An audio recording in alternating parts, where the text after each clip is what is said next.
I'm afraid of taking 5 grams right now. I think probably, well, in Hamlet he says, I screw my courage to the sticking point.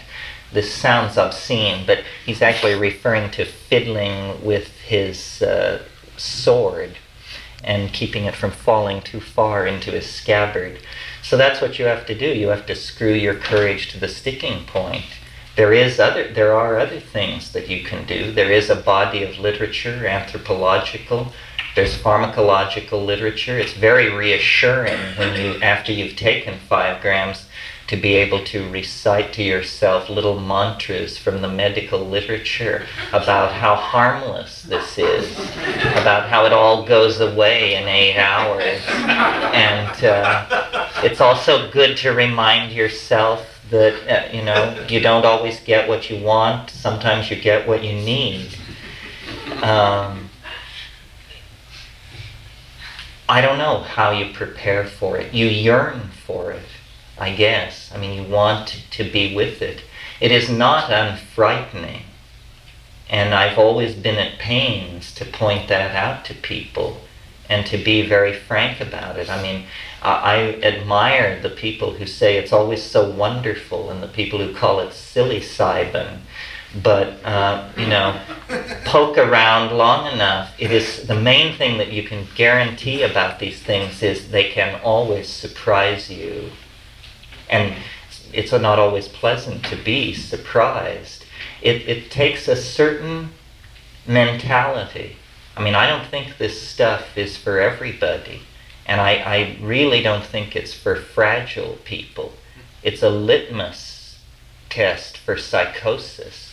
This is what gives it a bad name. Because people say, this guy took it and then he went completely bananas. Well, I really believe that he was completely bananas before, but that his very delicately constructed and maintained equilibrium was not capable of surviving a full hit of this strange transcendent truth that is revealed. Basically what it is it destroys your preconceptions, whatever they were. It stands you on your head.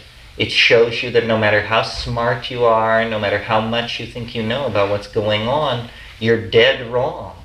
It does that to me all the time. The last time I did it, there were points in it where I had to say to myself, they don't have to make this stuff illegal.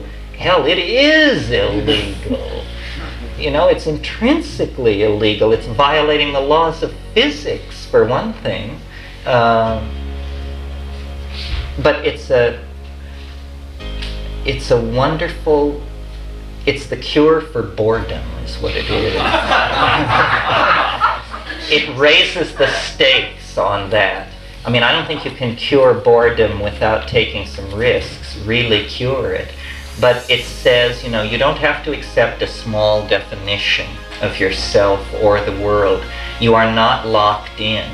There are doorways into unexpected dimensions that no one can close away from you if you but have the courage to walk through them. And a funny thing about courage is that nature loves it. All advance has occurred through acts of courage.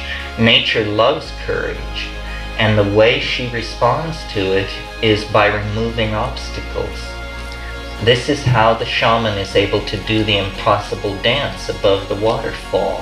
He literally rushes in where angels fear to tread and is then able to dance like an angel, because nature says, faced with an act of faith like that, am I going to let this guy plunge 300 feet to splat? I don't think so.